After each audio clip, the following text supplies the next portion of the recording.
ശ്രീ പരമേശ്വരജി നേതൃത്വം കൊടുക്കുന്ന ഭാരതീയ വിചാരകേന്ദ്രത്തിന്റെ ഓർഗനൈസിംഗ് സെക്രട്ടറിയായി പ്രവർത്തിക്കുകയാണ്. ഏറ്റവും ആദരപൂർവ്വം ശ്രീ കാഭാ സുരേന്ദ്രനെ വിവേകാനന്ദ ജയന്തി സ്പെഷ്യലിനായി വിളിച്ചു കൊടുക്കുന്നു.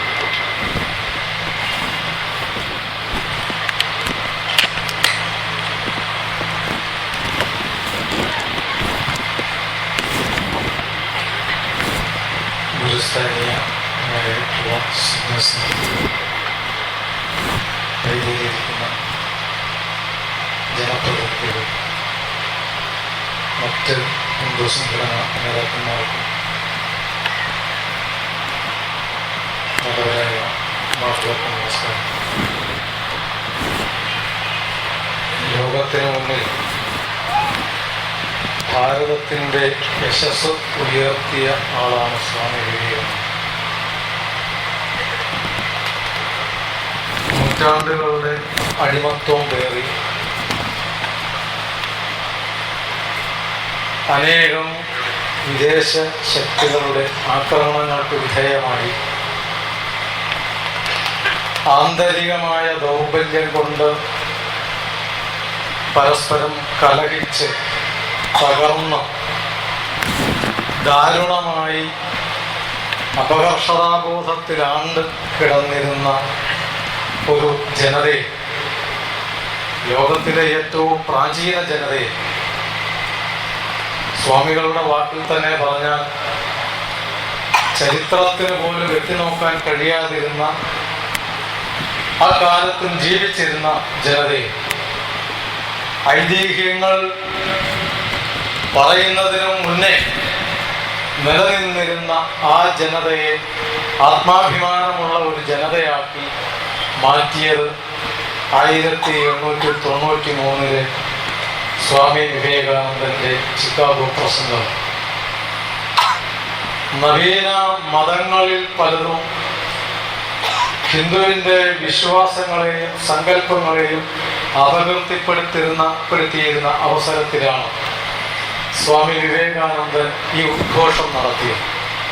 നമ്മുടെ സങ്കല്പങ്ങളെല്ലാം പ്രാകൃതമാണ്, ആചാരങ്ങൾ അപരിഷ്കൃതമാണ്, ജീവിതശൈലി മൃഗതുല്യമാണ്, വിശ്വാസങ്ങൾ ജടിലമാണ്, ജീവിതശൈലി ഏറ്റവും പിന്നാക്കമാണ്, ഹീനമാണ് എന്ന് പറഞ്ഞ് അവഹേളിച്ച് അപമാനിച്ച് സ്വയം തല ഉയർത്തി നടക്കാൻ ഗതിയില്ലാതിരുന്ന ഭാരതീയന് തല ഉയർത്തി നടക്കുവാനുള്ള കെൽപ്പ് നിനക്കുണ്ട്, അതിനുള്ള അറിവ് നിനക്കുണ്ട്, അതിനുള്ള ശക്തി ഉള്ളിലുണ്ട് എന്ന് പറഞ്ഞ ശക്തിയെ പ്രകടിപ്പിച്ച് ആ ശക്തിയുടെ വീര്യം ഞരമ്പുകളിൽ ത്രസിപ്പിച്ച ആളാണ് സ്വാമി വിവേകാനന്ദൻ.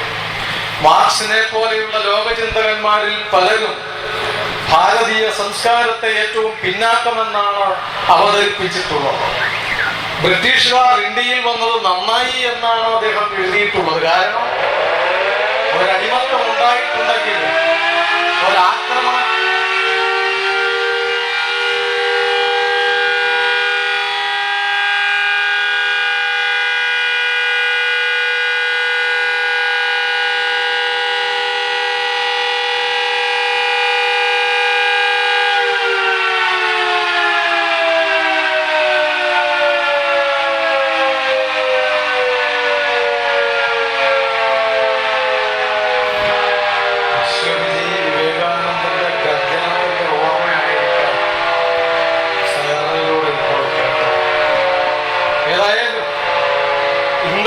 ഇംഗ്ലീഷുകാർ ഭാരതത്തിൽ വന്നത് ഭാരതത്തിന്റെ നന്മയ്ക്കാണ്, ഗുണത്തിനാണ്.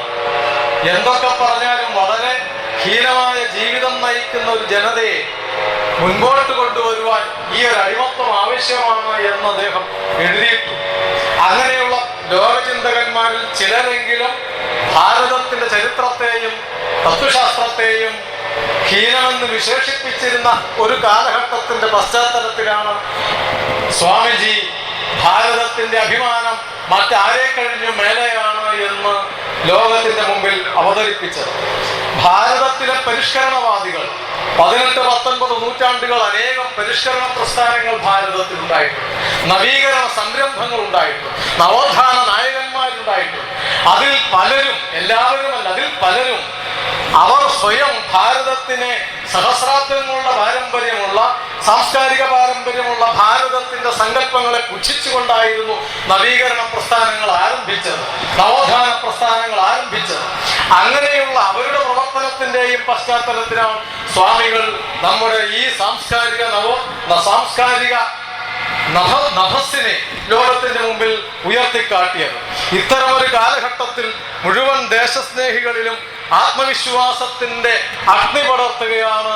അങ്ങനെ പടർത്തിക്കൊണ്ടാണ് സ്വാമിജി രംഗപ്രവേശം നടത്തിയത്. 30 കോടിയിലധികം വരുന്ന ഭാരതീയന്റെ ആത്മവിശ്വാസം ഉയർത്തുകയായിരുന്നു സ്വാമിജി ചെയ്തത്. 1.25 നൂറ്റാണ്ട് മുമ്പ് അദ്ദേഹം പറഞ്ഞ കാര്യം, 125 വർഷത്തിനപ്പുറം പറഞ്ഞ കാര്യമാണ്. അദ്ദേഹം പ്രഖ്യാപിച്ചതാ ഭാരതത്തിന്റെ മഹനീയതയെ കുറിച്ച്, ഭാരതത്തിന്റെ ദർശനങ്ങളെ കുറിച്ച്, ഭാരതത്തിന്റെ ദാർശനിക ശക്തിയെ കുറിച്ച്, ലോക സംസ്കാരത്തിന്റെ മേലെ നിൽക്കുന്ന ഭാരതത്തിന്റെ മഹിമയെ കുറിച്ച്. ഇന്നത് കൂടുതൽ തെളിഞ്ഞു വരികയല്ലേ, ഇന്ന് കൂടുതൽ അംഗീകരിക്കപ്പെട്ടു വരികയല്ലേ, ഇന്ന് കൂടുതൽ ജനങ്ങൾ ലോകം മുഴുവൻ സ്വീകരിച്ചു വരികയല്ലേ. ഇവിടെ സൂചിപ്പിച്ചു, തുടക്കത്തിൽ പറഞ്ഞില്ലേ, അമേരിക്ക പോലെയുള്ള രാജ്യങ്ങളിൽ, മറ്റ് യൂറോപ്യൻ രാജ്യങ്ങളിലുമൊക്കെ ഭാരതീയ ജീവിത ശൈലി മതമല്ല മാറുന്നത്, അതിന്റെ ആവശ്യവുമില്ല, മതമല്ല മാറേണ്ടത്. ശ്രീനാരായണ ഗുരുദേവൻ പറഞ്ഞില്ലേ, മതം ഏതായാലും മനുഷ്യൻ നന്നായാൽ മതി എന്ന്. പക്ഷെ അത് പറഞ്ഞ പശ്ചാത്തലം ഒന്ന് വേറെയാണ്, അത് നമ്മളെല്ലാവരും തെറ്റിദ്ധരിക്കരുത്. ശ്രീനാരായണ ഗുരുദേവൻ ആലുവ അദ്വൈതാശ്രമത്തിൽ വിശ്രമിക്കുന്ന സന്ദർഭത്തിൽ വൈപ്പിനിൽ നിന്നും സഹോദരൻ അയ്യപ്പൻ കാണാൻ ചെന്നു. 1922 അയ്യപ്പൻ പറഞ്ഞു, ഒരു സങ്കടം ഉണർത്തിക്കാനുണ്ട്. എന്താ അയ്യപ്പ സങ്കടം? ഹിന്ദുക്കളൊക്കെ മതം മാറിപ്പോകുന്നു. ഹിന്ദുക്കൾ എന്ന് പറഞ്ഞാൽ മിക്കവാറും പേര് മതം മാറുന്നു. അതിൽ തന്നെ ഈഴവരാണ് കൂടുതൽ മതം മാറുന്നത്, പിന്നോക്കക്കാരാണ് കൂടുതൽ മതം മാറുന്നത് എന്ന് അയ്യപ്പൻ സങ്കടം പറഞ്ഞു. ഗുരുദേവന്റെ അടുത്ത ചോദ്യം, മാറിയവരുടെ ഗതി നന്നായോ? ഇല്ല, അത് പഴയ പോലെ തന്നെ തുടരുകയാണ്. അതാണ് ഞാൻ പറഞ്ഞത്, മതമല്ല മാറേണ്ടത്, മനുഷ്യന്റെ മനസ്സാ. മതം ഏതായാലും മനുഷ്യൻ നന്നായാൽ പോരായോ എന്ന ചോദ്യം അവിടെയാണ് ഉയർത്തിയത്. മതം മാറ്റം കൊണ്ട് ഗുണമുണ്ടാവുകയില്ല, മനുഷ്യനാണ് മാറേണ്ടത്, അവരുടെ സംസ്കാരമാണ് മാറേണ്ടത്, ജീവിത ശൈലിയും സങ്കല്പങ്ങളുമാണ് മാറേണ്ടത്. മതപരിവർത്തനം കൊണ്ട് ദൂഷ്യമേ ഉണ്ടാവുകയുള്ളൂ എന്ന പശ്ചാത്തലത്തിലാണ് ഗുരുദേവൻ അത് പറഞ്ഞെങ്കിലും മനുഷ്യനെയാണ് സൃഷ്ടിക്കേണ്ടത് എന്ന് പറഞ്ഞതുപോലെ ആ മനുഷ്യ സൃഷ്ടി, ഭാരതത്തിന്റെ ദർശനം കൊണ്ട് മനുഷ്യ സൃഷ്ടിയാണ് നല്ല പുരുഷന്മാരെ, നല്ല മനുഷ്യരെ, നല്ല സ്ത്രീകളെ സൃഷ്ടിക്കുക എന്നുള്ളതാണ് ലോകത്തിന് നന്മ വരുത്തുവാനുള്ള വഴി. അതാണ് ഭാരതത്തിന്റെ ദർശനം. അതിന്ന് ലോകം മുഴുവൻ സ്വീകരിച്ചു കൊണ്ടിരിക്കുന്നു. യൂറോപ്യൻ രാജ്യങ്ങളിൽ മുഴുവൻ ഭാരതീയ ജീവിത ശൈലി, ആഹാര രീതി, ആചാര രീതി, അനുഷ്ഠാന രീതി ഒക്കെ മാറിക്കൊണ്ടിരിക്കുക. ഭാരതത്തിന്റെ ദർശനങ്ങളിലേക്ക് 125 കൊല്ലം മുമ്പ് വിവേകാനന്ദ സ്വാമികൾ പ്രഖ്യാപിച്ചത് എന്താണോ, ഭാരതത്തിന്റെ ആ മഹിമ ഇന്ന് ലോകം മുഴുവൻ സ്വീകരിച്ചു കൊണ്ടിരിക്കുന്നു. അദ്ദേഹത്തിന്റെ തന്നെ വാക്കുകളിൽ പറഞ്ഞാൽ, കുരുടന്മാർക്ക് മാത്രമേ കാണാൻ കഴിയാതിരിക്കുന്നുള്ളൂ. കുരുടന് മാത്രം കാണാൻ കഴിയില്ല, ബാക്കി എല്ലാവരും കണ്ടുകൊണ്ടിരിക്കുകയാണ്. ലോകം അഭിമുഖീകരിക്കുന്ന പ്രശ്നങ്ങൾക്ക്, ഗുരുതരമായ പ്രശ്നങ്ങൾക്ക് ശരിയായ പരിഹാരം ഇവിടെ മാത്രമാണുള്ളത് എന്നായിരുന്നു സ്വാമിജിയുടെ പ്രഖ്യാപനം. ലോകം അഭിമുഖീകരിക്കുന്ന വെല്ലുവിളികൾ എന്താ?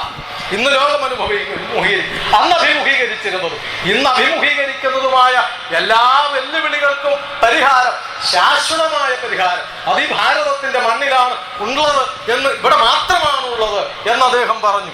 സർവ്വമതങ്ങളെയും അംഗീകരിക്കുന്ന ഒരേ ഒരു ദർശനം അത് ഇവിടെ മാത്രമാണ്. എല്ലാ മതങ്ങളെയും അംഗീകരിക്കുന്നത് എന്ന് പറയുമ്പോൾ നാം ധരിക്കേണ്ടത് വച്ചു പൊറുപ്പിക്കുന്നത് എന്നല്ല. മതസൗഹാർദ്ദമല്ല വിവേകാനന്ദ സ്വാമികൾ പറഞ്ഞത്. പിന്നെയോ സൗഹാർദ്ദം, ഞാനും അഡ്വക്കേറ്റ് ജയസൂര്യനും തമ്മിൽ സൗഹാർദ്ദം സാധ്യമല്ല. എൻ്റെ ഒരു 4 ഇരട്ടി വലിപ്പമുണ്ട് അദ്ദേഹത്തിന്. സൗഹാർദ്ദം സമന്മാർ തമ്മിലാണ്, ശക്തന്മാർ തമ്മിലാണ് സൗഹാർദ്ദം. ദുർബലന്മാർ തമ്മിലും സൗഹാർദ്ദം ഉണ്ടാവാം. എനത്തിൽ ചേരും എരണ്ട വെള്ളത്തിൽ പോകുമെന്ന് കേട്ടിട്ടില്ലേ?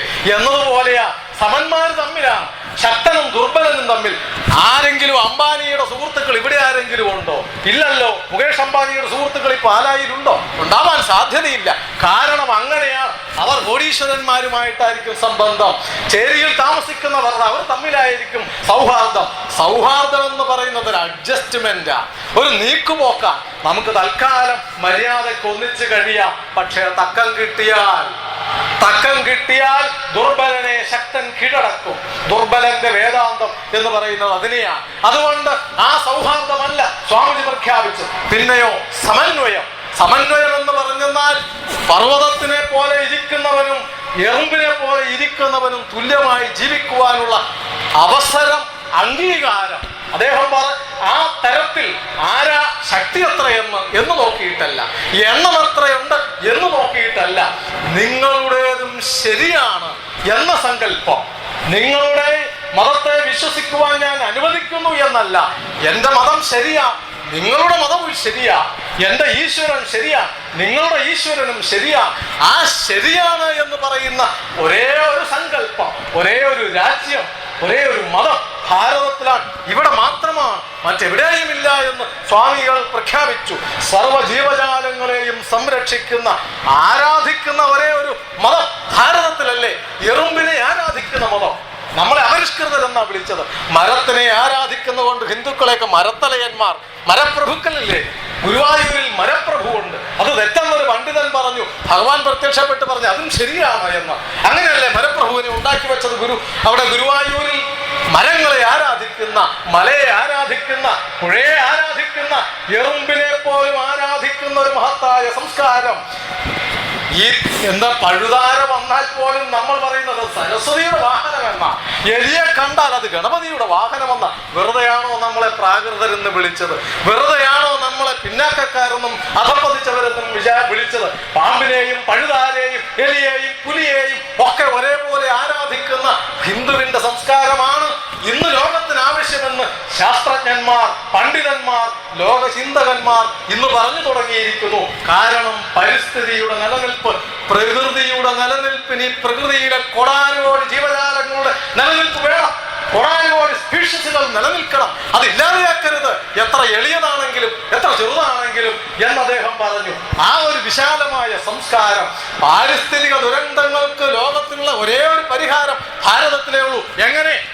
പരിസ്ഥിതി എന്ന സങ്കല്പം. ഇവിടെ ടീച്ചർമാരിയ്ക്കുന്നുണ്ടാവുമല്ലോ, അധ്യാപകരിയ്ക്കുന്നുണ്ടാവുമല്ലോ, പണ്ഡിതന്മാരിയ്ക്കുന്നുണ്ടാവുമല്ലോ, ഈ നാട്ടിൽ പരിസ്ഥിതി പ്രവർത്തകരിൽ ചിലരെങ്കിലും ഇവിടെ ഇരിക്കുന്നുണ്ടാവുമല്ലോ. അവരോട് എനിക്കൊരു അഭ്യർത്ഥനയുണ്ട്, ദയവായി പരിസ്ഥിതിവാദം ഉപേക്ഷിക്കണം. എന്നാൽ എന്നാവും? പരിസ്ഥിതി എന്ന സങ്കല്പം ഉപേക്ഷിക്കുവാൻ നിങ്ങൾക്ക് നിങ്ങളുടെ കുട്ടികളെ പഠിപ്പിക്കാൻ പറ്റുമോ? പരിസ്ഥിതി സങ്കല്പം നിലനിൽക്കുന്നിടത്തോളം കാലം ലോകത്തിൽ ഈ ദുരന്തങ്ങൾ ആവർത്തിച്ചുകൊണ്ടിരിക്കും. പാരിസ്ഥിതികമായ സംരക്ഷണത്തിന് നിങ്ങൾ കോടികൾ മുടക്കും തോറും ലോകം മുടിഞ്ഞുകൊണ്ടിരിക്കും പാരിസ്ഥിതികമായ ദുരന്തങ്ങൾ കൊണ്ട്. പിന്നെ എന്ത് ചെയ്യണം? പരിസ്ഥിതി സങ്കല്പത്തിൽ മനുഷ്യൻ വേറെയാണ്, പരിസ്ഥിതി വേറെയാണ്. മനുഷ്യൻ പരിസ്ഥിതിയെ സംരക്ഷിക്കുകയാണ്, അത് മാറ്റുക. പിന്നെ ഏത് സ്വീകരിക്കണം? ഹിന്ദുവിന്റെ ദർശനമുണ്ട്, പ്രകൃതി എന്ന സങ്കല്പം, പരിസ്ഥിതിയല്ല. ഞാൻ മുമ്പും ഇവിടെ പറഞ്ഞിട്ടുണ്ട്, അന്നില്ലാത്ത ചിലരെങ്കിലും ഉള്ളതുകൊണ്ട് വീണ്ടും പറയുക. നമ്മൾ വീട്ടിൽ പോയിട്ട് ഭാരതീയ ഭാഷകളിലുള്ള ഏതെങ്കിലും നിഘണ്ടു, ഹിന്ദി, മലയാളം, സംസ്കൃതം, ഏതെങ്കിലും, ഇംഗ്ലീഷല്ല ഞാൻ പറഞ്ഞു, അതിൽ പരിസ്ഥിതി എന്നൊരു വാക്കുണ്ടോ എന്ന് നോക്കുക. പുതിയതിലുണ്ടാവാൻ ചിലപ്പോൾ. പഴയ പുസ്തകങ്ങൾ എടുത്തു നോക്കുക, നിഘണ്ടുക്കളിലൊന്നും പരിസ്ഥിതി എന്ന വാക്കില്ല, പരിതസ്ഥിതി എന്ന വാക്കുണ്ട്. പരിസ്ഥിതി എന്ന വാക്ക് ചേർക്കാതിരിക്കുവാൻ നമ്മുടെ പൂർവികന്മാർ, നമ്മുടെ പണ്ഡിതന്മാർ വിഡ്ഢികളായിട്ടല്ല, ഭാഷാ പണ്ഡിതന്മാർക്ക് അത് അറിയാൻ മേലാഞ്ഞിട്ടല്ല. പിന്നെ എന്തുകൊണ്ട് ചേർത്തില്ല?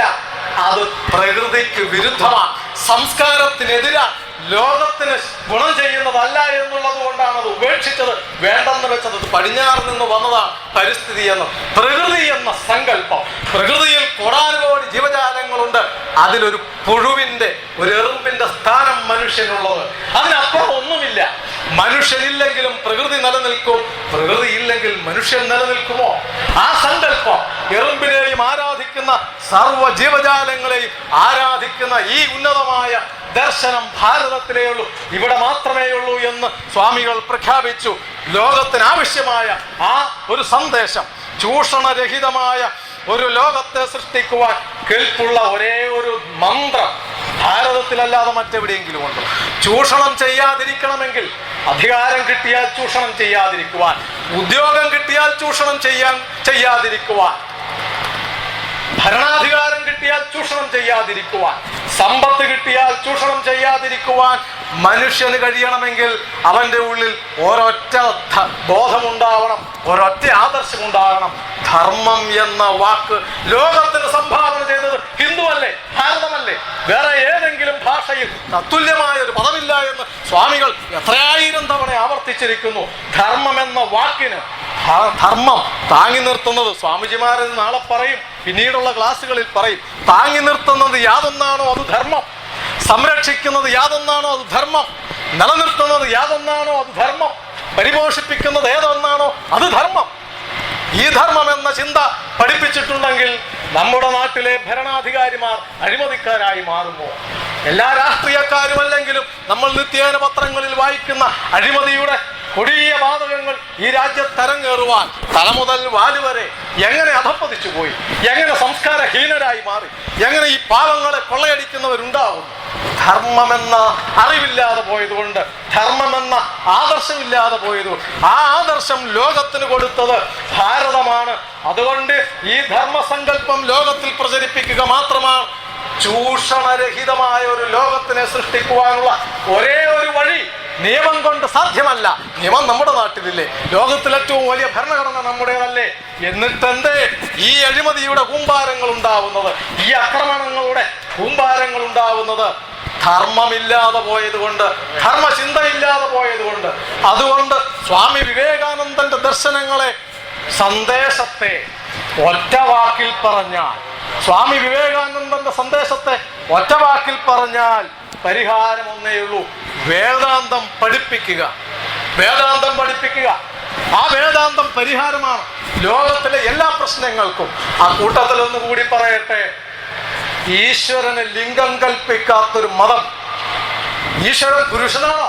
ആണെന്നാണ് പലരും പറയുന്നത്. സ്ത്രീയാണോ? അങ്ങനെയും ചിലർ പറയുന്നു. പക്ഷേ ഭാരതത്തിന്റെ വേദാന്തത്തിൽ, ഭാരതീയ ദർശനത്തിൽ അതിന് ലിംഗമില്ല. കാരണം ആർക്കും സ്വീകരിക്കാം, എങ്ങനെയും സ്വീകരിക്കാം. തത് എന്നല്ലേ പറയുന്നത്? തത്വമസി. ശബരിമലയിൽ എഴുതി വച്ചിരിക്കുന്നത്, അയ്യപ്പൻ എന്നൊക്കെ വിളിച്ച് നമ്മൾ പോകും, അവിടെ എഴുതി വച്ചിരിക്കുന്നത് തത്വമസി എന്ന. തത് എന്ന് പറഞ്ഞാൽ അത് എന്നാണ്. അതെന്ന് പറഞ്ഞാൽ ഏത് ലിംഗം? സ്ത്രീലിംഗം, പുല്ലിംഗം, ഏതാ? ഒന്നുമല്ല. ഈശ്വരനെ നിങ്ങൾക്ക് ഏത് രൂപത്തിലും ആരാധിക്കാം എന്ന ഈ സന്ദേശവും ഭാരതത്തിൽ മാത്രമാണുള്ളത് ലോകത്തിന്റെ മുമ്പിൽ.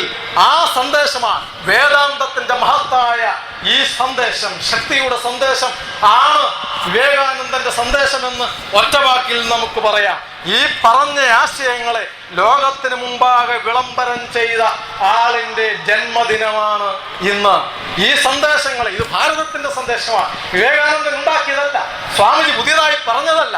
പിന്നെയോ കാലഘട്ടത്തിനിണങ്ങുന്ന തരത്തിൽ പോരാ, ലോകത്തിന്റെ മുമ്പിൽ ഭാരതത്തിനെ അപഹേളിച്ച ലോക പണ്ഡിതന്മാരുടെയും മതപുരോഹിതന്മാരുടെയും മുമ്പിൽ അവരുടെ ഹൃദയഭൂമിയിൽ പോയി വെല്ലുവിളിച്ച് പറഞ്ഞു, ഇതാണ് മതം, ഇതാണ് വിശ്വാസം, ഇതാണ് ദർശനം എന്ന് പറഞ്ഞ ആ മഹാമനുഷ്യന്റെ ജന്മദിനം. സ്വാമി വിവേകാനന്ദനെ നിന്ദിച്ചവർ പോലും ഇന്ന് വന്ദിക്കുന്നു എന്ന് കാണുന്നതിൽ സന്തോഷമുണ്ട്. അങ്ങനെ ആവാതിരിക്കാൻ തരമില്ല. കാരണം ഒരു കാലത്ത് വിവേകാനന്ദനെ കാവിയുടുത്ത ഇന്ത്യൻ ബൂർഷ്വാസിയുടെ പ്രതീകം, ആ ബൂർഷ്വായുടെ സ്മാരകം പണിയുവാൻ ഒരു നയാ പൈസ തരില്ല എന്ന് പറഞ്ഞ ഒരു പ്രസ്ഥാനം നമ്മുടെ നാട്ടിലുണ്ട്, നമ്മുടെ കേരളത്തിലുണ്ട്. നിങ്ങളെല്ലാവരും ഇന്ന് അഭിമാനത്തോടു കൂടി കാണുന്ന ഒന്നാണല്ലോ ശിലാസ്മാരകം, കന്യാകുമാരിയിലെ വിവേകാനന്ദ ശിലാസ്മാരകം. ലോകം മുഴുവൻ അഭിമാനത്തോടു കൂടി നോക്കിക്കാണുന്ന ആ മഹാസൗധം കെട്ടിപ്പൊക്കുവാൻ പ്രയത്നിക്കുമ്പോൾ ഭാരതത്തിലെ എല്ലാ ഭരണകൂടങ്ങളും, സംസ്ഥാന ഭരണകൂടങ്ങളും 1,00,000 രൂപ വെച്ച് നൽകി. കേരളം ഒഴികെ 60കളുടെ അവസാനം ഭരിച്ച രാഷ്ട്രീയ പ്രസ്ഥാനവും മന്ത്രിസഭയും കൊടുത്തില്ല. കാരണം ബൂർഷ്വായുടെ സ്മാരകമാണ് അവിടെ ഉണ്ടാക്കാൻ പോകുന്നത് എന്ന് പറഞ്ഞുകൊണ്ട് ഭാരതത്തിലെ കേന്ദ്ര ഗവൺമെന്റ്, എല്ലാ മിലിറ്ററി ഉദ്യോഗസ്ഥന്മാർ ഭാരതം മുഴുവൻ 1 രൂപ ശേഖരിച്ചുകൊണ്ട് കൂപ്പണടിച്ച് വിതരണം ചെയ്ത്, അന്ന് RSSന്റെ പറയുന്നത് തെറ്റിദ്ധരിക്കുവാനല്ല, RSS അവകാശം മുഴക്കുവാനല്ല, RSSന്റെ ജനറൽ സെക്രട്ടറി ആയിരുന്ന ഏകനാഥ റാനഡെ, അദ്ദേഹമായിരുന്നു ഇതിന്റെ ചുമതലക്കാരൻ. ഭാരതം മുഴുവൻ ചുറ്റി സഞ്ചരിച്ച് എല്ലാ രാഷ്ട്രീയക്കാരുടെയും ഒപ്പുവാങ്ങി, എല്ലാ മന്ത്രിമാരുടെയും ഒപ്പുവാങ്ങി, എല്ലാ സംസ്ഥാനങ്ങളുടെയും അനുമതി വാങ്ങി, എല്ലാ നേതാക്കന്മാരുടെയും അനുഗ്രഹവും അനുജ്ഞയും സമ്പാദ്യവും വാങ്ങിയിട്ടാണ് ആ ശിലാസ്മാരകം കെട്ടി ഉയർത്തിയത്. കേരള ഗവൺമെന്റിൻ്റെതൊഴിച്ച് ആ ഒരു അപമാനം പരിഷ്കൃത കേരളത്തിനുണ്ട്. പക്ഷെ അവരും ഇന്ന് വിവേകാനന്ദ സ്വാമികളുടെ പടം വെച്ച് ആരാധിച്ചു തുടങ്ങിയിരിക്കുന്നത് വിവേകാനന്ദ സ്വാമികളെ തള്ളിപ്പറയുവാൻ ആർക്കും കഴിയില്ല. ഒരിക്കൽ തള്ളിപ്പറഞ്ഞവൻ മാപ്പിരന്നുകൊണ്ട് ഇന്ന് മാറിപ്പറയേണ്ടി വരും. അത് പറഞ്ഞതിന്റെ തെളിവുകൾ നമ്മൾ കണ്ടുകൊണ്ടിരിക്കുന്നു.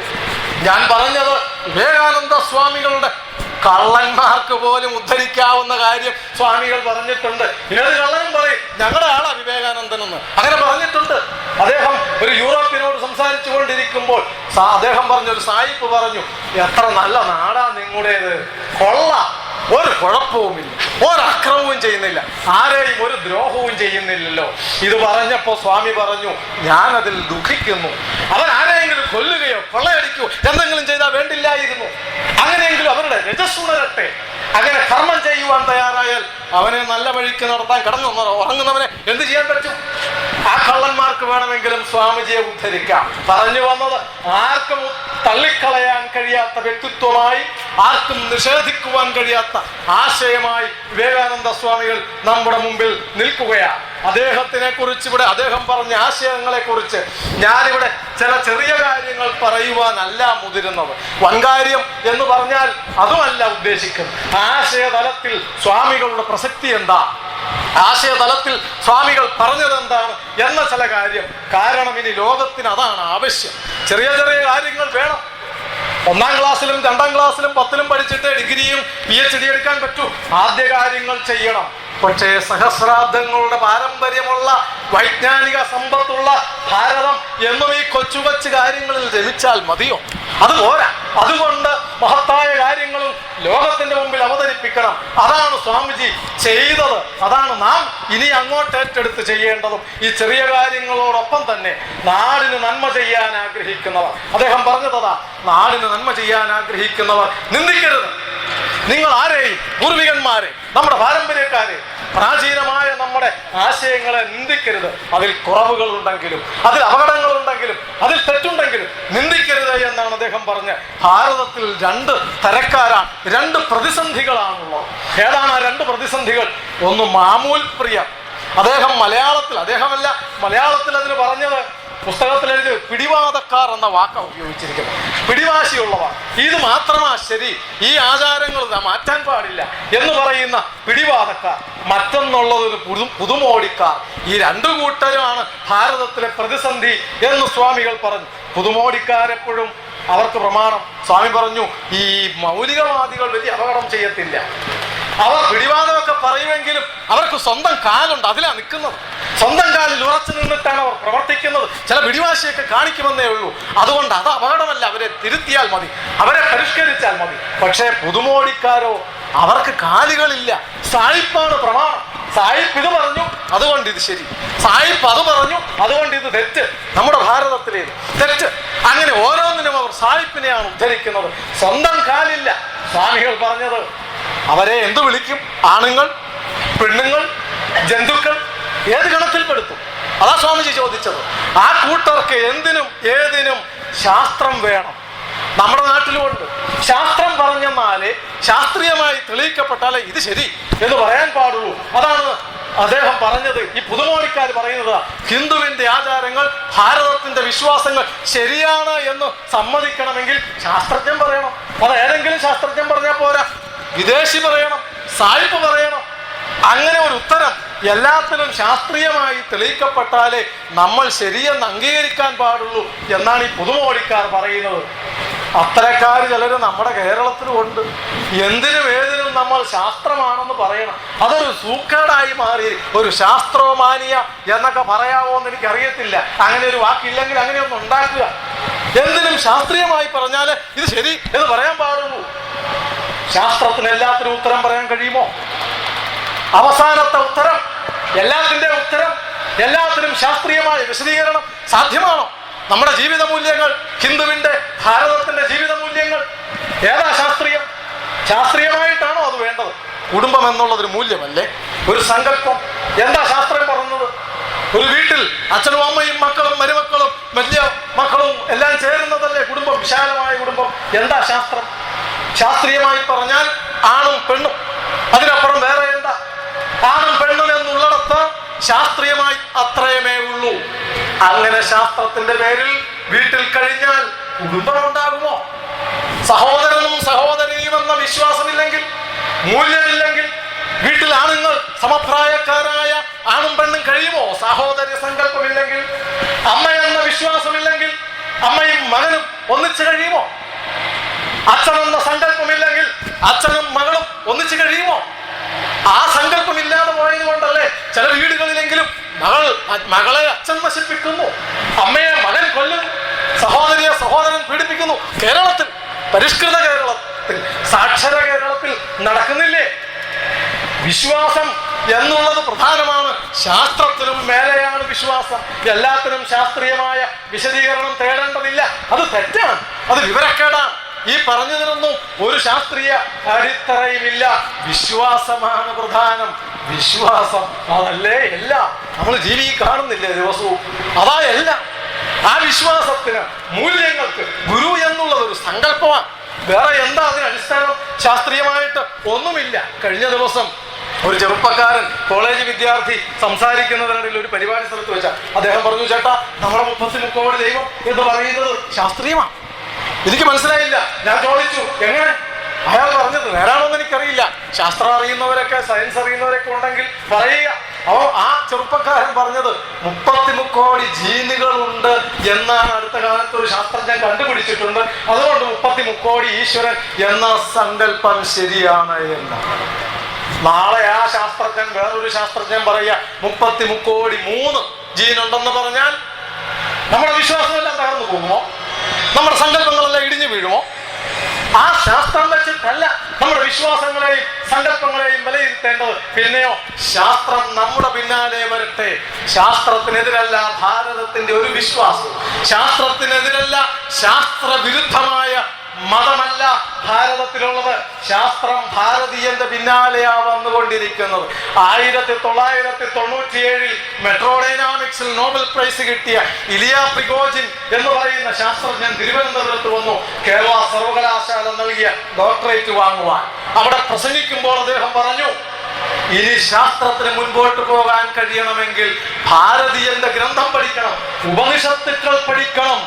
ഉപനിഷത്തുക്കളിലുള്ള സങ്കല്പങ്ങളെ വിശകലനം ചെയ്യാതെ, പഠിക്കാതെ, പരീക്ഷിക്കാതെ ആധുനിക പ്രപഞ്ചത്തിന്റെ സത്യം കണ്ടെത്തുവാൻ സാധ്യമല്ല എന്ന് പറഞ്ഞ് ശാസ്ത്രജ്ഞന്മാർ ഉപനിഷത്തിന്റെ പിന്നാലെ വന്നുകൊണ്ടിരിക്കുകയാണ്. അതുകൊണ്ട് ശാസ്ത്രീയമായ അടിത്തറ തേടുന്ന ഈ പുതുമോടിക്കാരുടെ പിന്നാലെ നിങ്ങൾ പോകരുത്. വിവേകാനന്ദ സ്വാമികൾ പറഞ്ഞത് അതാണ്. അവർക്ക് കാലുകളില്ല, നിങ്ങൾ എപ്പോ വേണമെങ്കിലും വീണു പോകാം. അതുകൊണ്ട് ആ പുതുമോടിക്കാരെ തള്ളുക.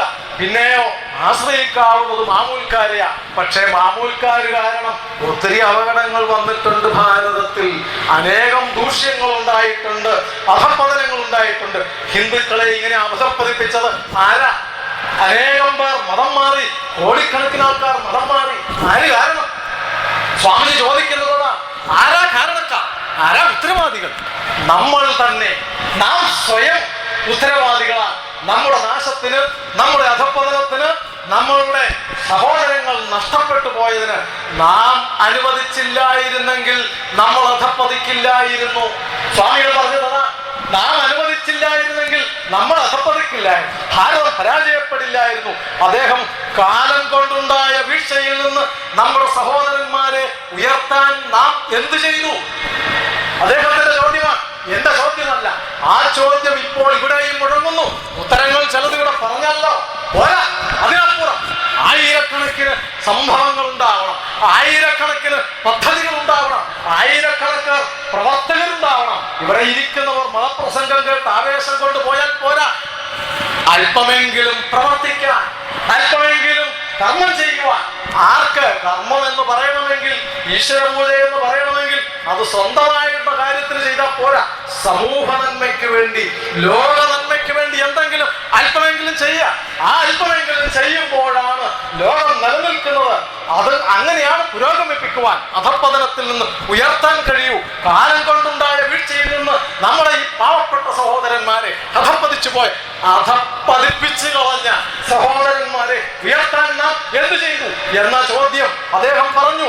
നമ്മിൽ ഏറിയ കൂറും എന്നെ തുടരുതേക്കാർ ആയിരുന്നു, എന്നെ തുടരുതേക്കാർ ആയിരുന്നു. അടുക്കളയിലാണ് നമ്മുടെ മതം, ചോറ്റുകലമാണ് നമ്മുടെ ഈശ്വരൻ ഒരു നൂറ്റാണ്ട് കൂടി ഇത് തുടർന്നാൽ നാം ഒക്കെ ഭ്രാന്താലയത്തിലാകും. സ്വാമികൾ നമുക്ക് മുന്നറിയിപ്പ് തരിക, ഭാരതത്തിന് മുന്നറിയിപ്പ് തന്നു. ഒരു നൂറ്റാണ്ട് കൂടി ഇങ്ങനെ തുടർന്നാൽ നമ്മൾ ഭ്രാന്താലയത്തിലായിരിക്കും ജീവിക്കുന്നത്. കേരളത്തിനെ ഭ്രാന്താലയം എന്ന് വിളിച്ചത് അറിയാമല്ലോ. ആ വാക്യം ഞാൻ ഇവിടെ ഉദ്ധരിക്കേണ്ടതില്ല. മദ്രാസിൽ ലോക പര്യടനം കഴിഞ്ഞ് വിജയശ്രീ ലാളിതനായി മദ്രാസിൽ വന്നിറങ്ങിയ അദ്ദേഹത്തിന്റെ യുവാക്കളോടുള്ള ആഹ്വാനത്തിൽ അദ്ദേഹം പറഞ്ഞു, ഞാൻ മലബാറിൽ കണ്ടതിനെ കഴിഞ്ഞും ഹീനമായ ഏർപ്പാട് ലോകത്തിൽ മറ്റെവിടെയെങ്കിലും ഉണ്ടോ? പട്ടിക്ക് വഴി നടക്കാവുന്ന വഴിയിലൂടെ മനുഷ്യന് വഴി നടക്കാൻ പാടില്ല പോലും.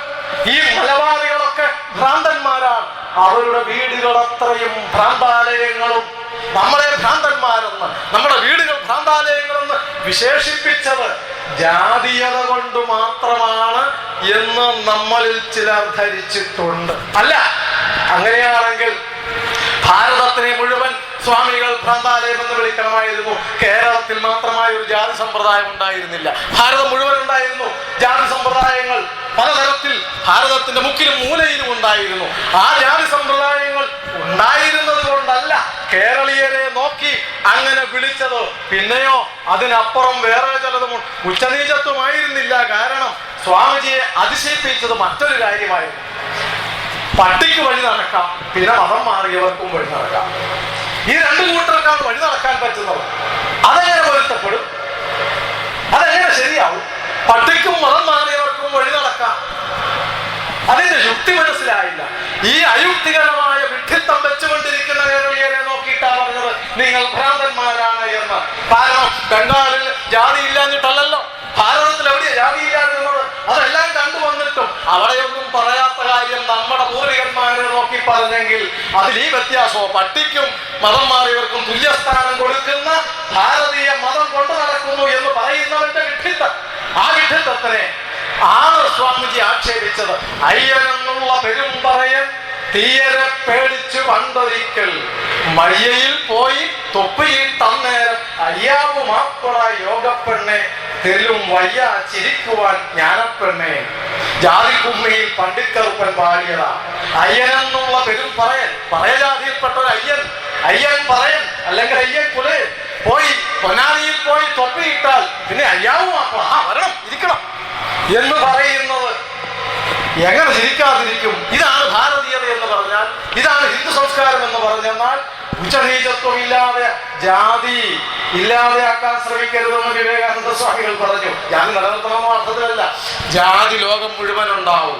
എല്ലാ അർത്ഥത്തിലും സമൂഹങ്ങളായി ജീവിക്കുന്നത് ലോകത്തിന്റെ ഗതിയ, മനുഷ്യന്റെ സ്വഭാവമാണ്. അദ്ദേഹം പറഞ്ഞു, ഞാൻ മുമ്പ് ഇവിടെ പറഞ്ഞതാ, ലോകം മുഴുവൻ ഞാൻ സഞ്ചരിച്ചിട്ടുണ്ട്. അവിടെയൊക്കെ ഭാരതത്തിനെ കഴിഞ്ഞും നീചമായ ജാതി സമ്പ്രദായങ്ങളുണ്ട്. അതുകൊണ്ട് ജാതിയെ ഇല്ലാതെയാക്കുവാനല്ല നിങ്ങൾ ശ്രമിക്കേണ്ടത്, പിന്നെയോ ഉച്ചനീചത്വം ഇല്ലാതെയാക്കണം. സമത്വം, ജാതി സമീകരണം എന്ന വാക്കാണ് അദ്ദേഹം ഉപയോഗിച്ചത്. ആ ഉച്ചനീചത്വം ഇല്ലാതെയാക്കണം.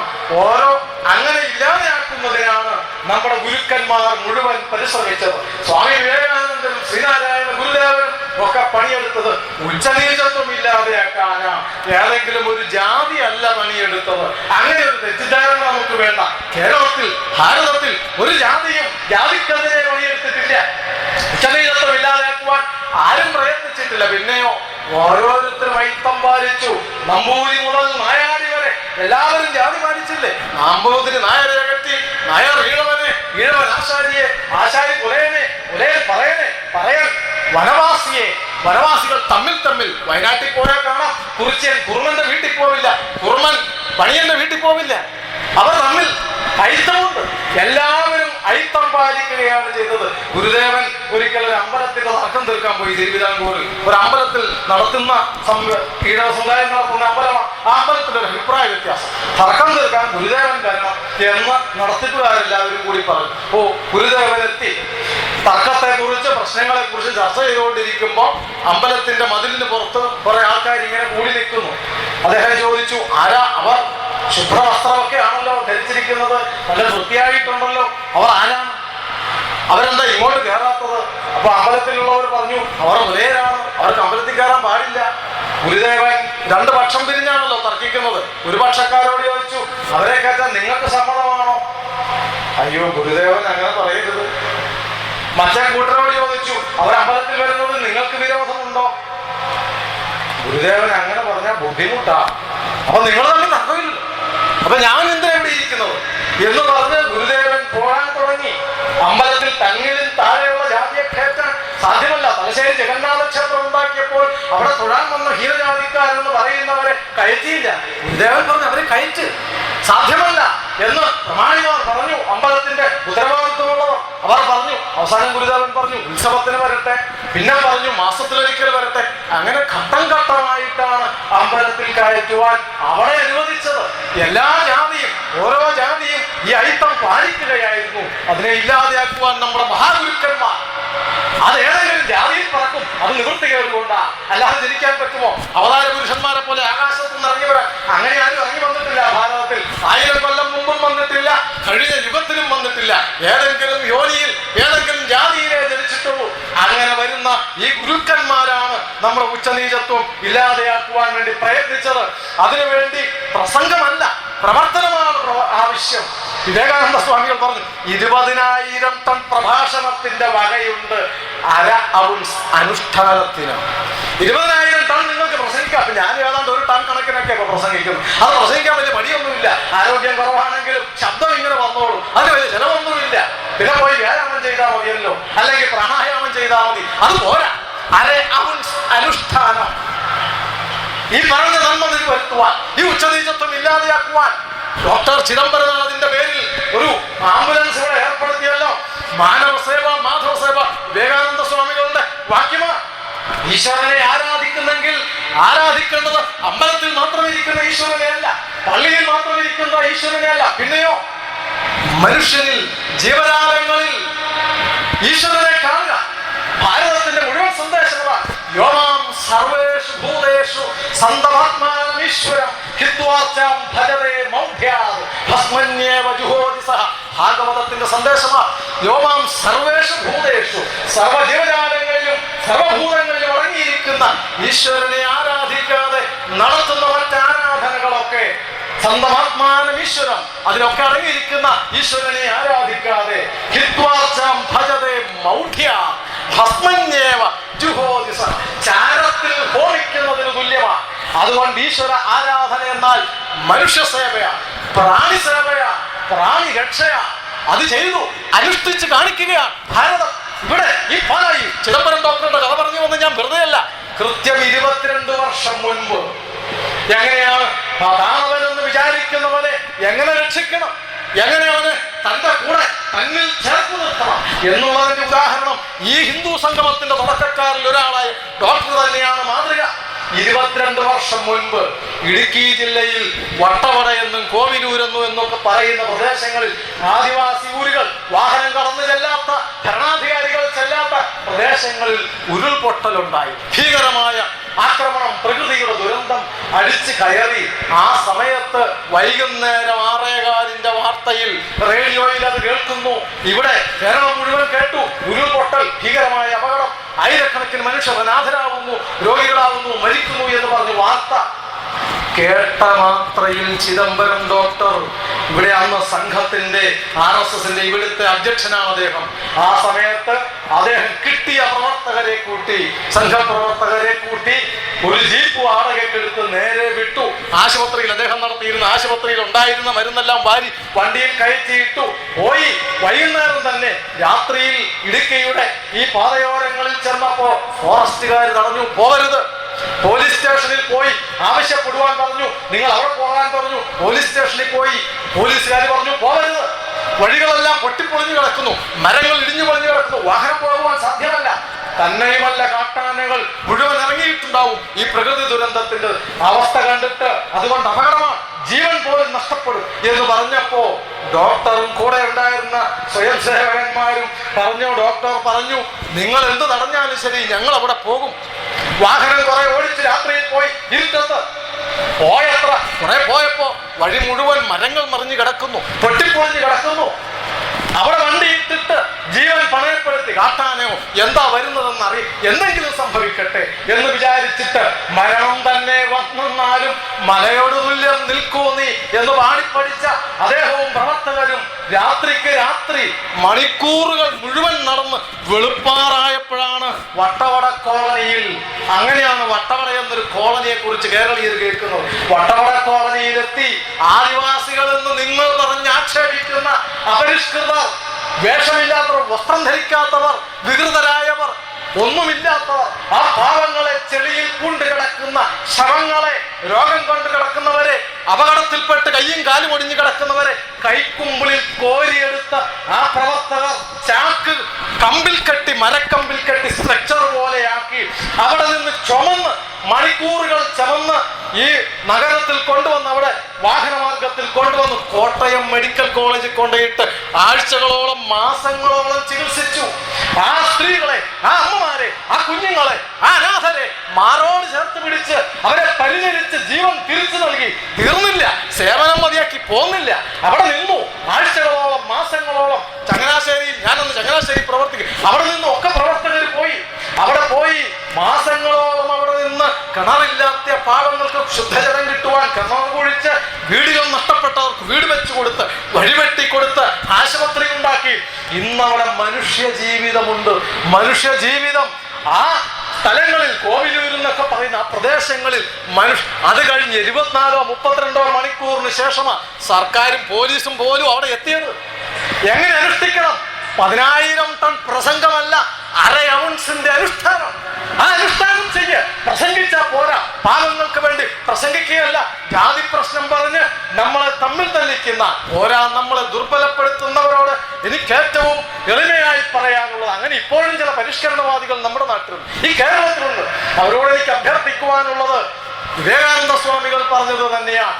ഏറ്റവും താഴെയുള്ളവരെ, നിങ്ങളിലും ഏറ്റവും താഴെയുള്ളവരെന്ന് നിങ്ങൾ ഗണിക്കുന്ന അവരുടെ കാൽക്കൽ, അവരുടെ കാല് കഴുകുക, അവരെ ശുശ്രൂഷിക്കുക, അവരെ സേവിച്ചിട്ട് വരിക. അങ്ങനെയുണ്ടെങ്കിൽ അവന്റെ കാൽക്കൽ ഇരുന്ന് ഞാൻ പഠിക്കാം എന്നാണ് സ്വാമിജി പറഞ്ഞത്. അങ്ങനെയുള്ളവന്റെ കാൽക്കൽ ഇരുന്ന് ഞാൻ സേവനത്തെ കുറിച്ച് പഠിക്കാം. അങ്ങനെ ചെയ്യ, അല്ലാതെ പറഞ്ഞാൽ പോരാ, പ്രസംഗിച്ചാൽ പോരാ. നമ്മളിലും താഴെയുള്ളവരെ, അവരെ സേവിക്കുവാൻ, അവരിൽ ഈശ്വരനെ കാണുവാൻ, അവരിൽ നന്മ വിതറുവാൻ കഴിയുന്ന പ്രവർത്തനം, ആ പ്രവർത്തനമാണ് ആവശ്യം, പരിഷ്കാരമല്ല. സ്വാമിജി പറഞ്ഞു, പരിഷ്കാരികളോടൊക്കെ എനിക്കൊന്ന് പറയാനുണ്ട്. അവരിലും ഒക്കെ വലിയ പരിഷ്കാരിയാ ഞാൻ. ചില്ലറ പരിഷ്കാരങ്ങളല്ല ഞാൻ ആഗ്രഹിക്കുന്നത്, സമൂല പരിവർത്തനം, സമ്പൂർണ്ണ വിപ്ലവം. അതാണ് എനിക്ക് ആഗ്രഹം, അതിനാണ് ഞാൻ പണിയെടുക്കുന്നത് എന്ന് പറഞ്ഞു. അത്തരം പണിയെടുക്കുവാൻ, അത്തരം പ്രവർത്തനം നടത്തുവാൻ ആണ് നമ്മൾ തയ്യാറാവേണ്ടത്. ഭാരതം ജീവിക്കുന്നത് ലോകത്തിനെ പഠിപ്പിക്കാനാണ്. അങ്ങനെയാ സ്വാമിജി പറഞ്ഞത്. ഭാരതം ജീവിക്കുന്നത് എന്തിനു വേണ്ടി? അല്ലെങ്കിൽ ആയിരക്കണക്കിന് വർഷം പഴക്കമില്ലേ ഭാരതത്തിന്? എത്രയോ രാജ്യങ്ങൾ ഉണ്ടായിരുന്നു ഭാരതത്തിന് വെളിയിൽ, എത്രയോ സംസ്കാരങ്ങൾ ഉണ്ടായിരുന്നു, എത്രയോ സാമ്രാജ്യങ്ങൾ ഉണ്ടായിരുന്നു. അവയൊക്കെ മരിച്ചു മണ്ണഴിഞ്ഞിട്ടും എന്തേ ഭാരതം ജീവിക്കുന്നു? ഭാരതം ജീവിക്കുന്നത് ലോകത്തെ പഠിപ്പിക്കുവാൻ. മറ്റെങ്ങുമില്ലാത്ത ദർശനം ഇവിടെയാണുള്ളത്. ഇന്ന് മതത്തിന്റെ പേരിൽ, അദ്ദേഹം പറഞ്ഞു, മതത്തിന്റെ പേരിൽ 125 കൊല്ലം മുമ്പ് പറഞ്ഞ കാര്യമാണ് ഞാൻ പറയുന്നത്. മതത്തിന്റെ പേരിൽ ഇന്ന് കൊല്ലുന്നത് വളരെ നിസ്സാരമാണ്. ഇന്നത് യൂറോപ്പിൽ ചെയ്യുന്നില്ലെങ്കിൽ നാളെ അവർ അത് ചെയ്യും എന്ന് സ്വാമികൾ പ്രഖ്യാപിച്ചു. കാണുന്നില്ലേ നമ്മൾ ലോകത്തിന്റെ നാനാഭാഗങ്ങളിൽ മതത്തിന്റെ പേരിൽ നടത്തുന്ന കൂട്ടക്കൊലകൾ? നമ്മുടെ ജാതി നിയമങ്ങൾക്കെതിരെ വാതോരാതെ വായിട്ടടിക്കുന്നുണ്ടല്ലോ. സ്വാമികളുടെ വാക്യമാ പറയുന്നത്. ജാതി നിയമങ്ങൾക്കെതിരെ വാതോരാതെ വായിട്ടടിക്കുന്നുണ്ടല്ലോ. പടിഞ്ഞാറ് ചെന്ന് എന്നെ പോലെ താമസിക്കുക, അവന്റെ മതത്തിനെതിരായി ഒരു വാക്കെങ്കിലും നിങ്ങൾ പറഞ്ഞു നോക്ക്, തലപോകും.